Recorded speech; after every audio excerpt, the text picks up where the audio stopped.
The pitfalls of the commercialization of yoga. Core Power probably started out with a mission and a goal that they wanted to bring yoga to everybody, but then it turned into a way to monetize. It's a business that is hiding behind the guise of yoga. So if it's your first time joining, welcome. This is the Unwellness Podcast. If you are returning, welcome too. I'm so grateful to have you all. So recently I've been talking a lot about teacher trainings. In fact, the last 2 weeks we spoke about that. I decided to extend that, and we're going to be talking about if it's feasible to become a yoga teacher. Now, I did stop teaching yoga last year, March 2021, after I encountered many problems and I was literally on my last leg. It had been 8 years of teaching and I just decided that was that for me. I taught for very greedy yoga studios that would underpay, that would just have, I found, secret rules about situations, and I prefer to be upfront and know exactly where I stand. So I'm looking forward to doing this, and I hope you enjoy it. This is just my perspective, and I hope to share this kind of knowledge that I've acquired with people who are interested in teaching yoga, getting into the wellness industry, because it's not as easy and it's not as fluffy as is portrayed. Whitney, teacher training has brought so many changes to my life. It made me aware of things that maybe previously I wasn't before. It really brings everything to the surface. It opens you up and brings everything out in a totally safe environment, so who are having this same shared amazing experience with you.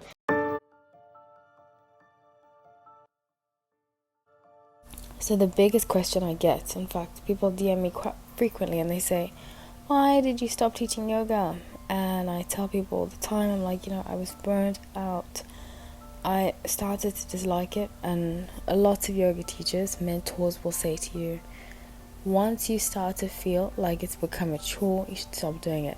And for me, it definitely felt like that in December 2019 before the lockdowns. So I'm grateful that I've had a chance to no longer teach anymore. I'm grateful that I got to teach, and I'm grateful that I don't have to teach anymore. So I just like to spread my knowledge and be honest about it, because I feel like a lot of studios aren't.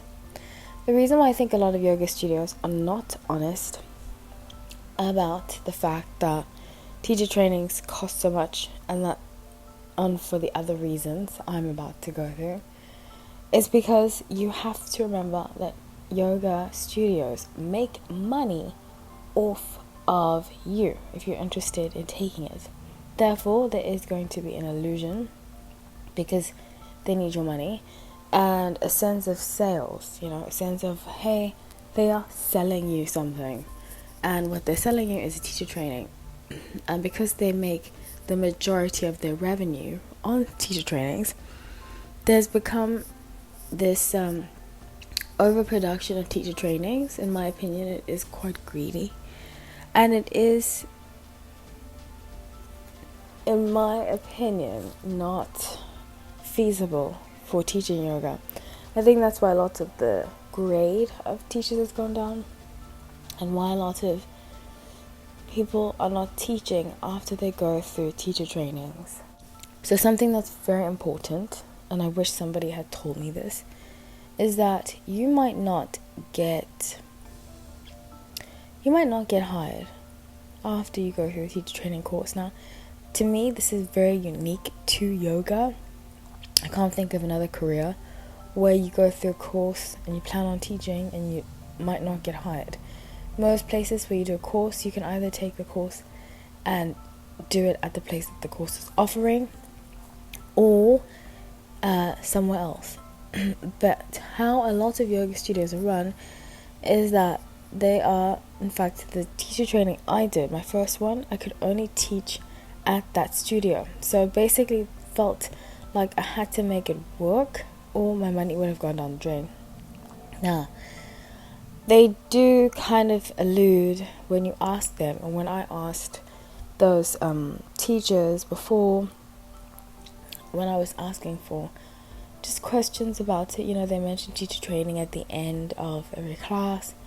So when I had questions, naturally, when I was interested in doing it, when I asked, hey, is there a chance that I wouldn't be hired?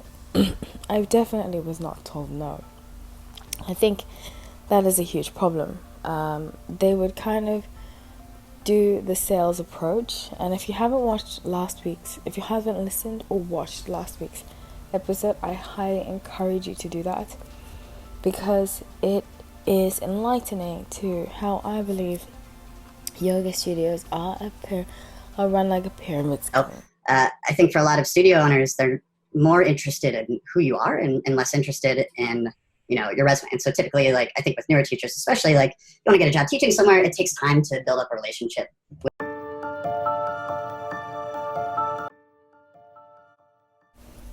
And in this pyramid scheme-esque, there are a lot of shady happenings, and some teachers that make commission off of these teacher trainings, so they're going to do their best to make sure that you take it and you take them, and they can get commission or they can teach more because they are receiving more recommendations, or the people that they're recruiting to take the teacher trainings are helping them get more on the schedule, or they're literally making money off of it too. So just putting that out there, that if you ask a yoga teacher questions about a teacher training at a yoga studio that they teach at, they might not give you the full, complete, honest truth, because there are a lot of hidden agendas in these yoga teacher trainings. It's creating this environment where we're overly focused on how the yoga looks, and we're focused on, do I look good? Can I do this pose? Can I do this advanced pose? Can I get cooler leggings so that it'll look better in the photo? We're too focused on that kind of thing and not focused enough on what yoga actually is about and what actually matters about the practice.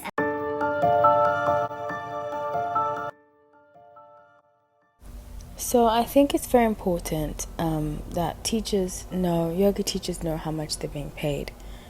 And when I started teaching yoga, I made $35 a class. It bumped up to $50 after 8 years, which I'm grateful for, but it wasn't enough to pay the bills.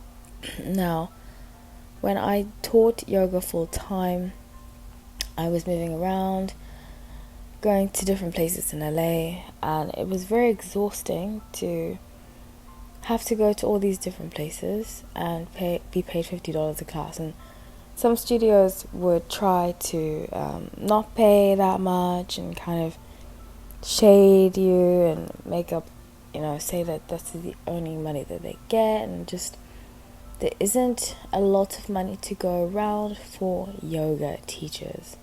It's quite sad, actually, but that's the way that it is. I don't see it changing unless something drastic happens, but I do want to get that out there that, for me, the main reason I left was that it wasn't a feasible future career.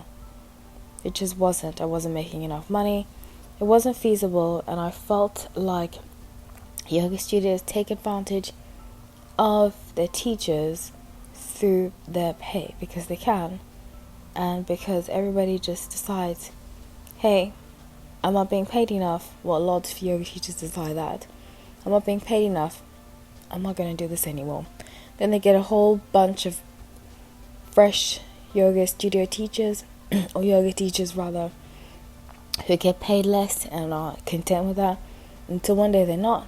Then they get replaced. So there's a high turnover because of the low pay, which I don't see changing anytime soon, unless there is a radical change or some kind of union created. Not that I necessarily believe unions have all the answers, but some kind of unity amongst yoga teachers to allow or to enforce that teachers are paid more. So that's it for this week. I hope you enjoyed that, and please share it with anybody that's considering becoming a yoga teacher It's a tough industry, and I recommend that anybody that's interested really does their thorough research and doesn't take the smiles and the positive gaslighting as the reality of teaching it. So I highly recommend to do your research and to hear more of real stories, not anybody that's trying to sell you something, but hear real stories about teachers that you may know or that teach other studios so that they can tell you the truth about the industry. Next week I have something so fun coming, so please stay tuned, subscribe, follow, write a review. Take care.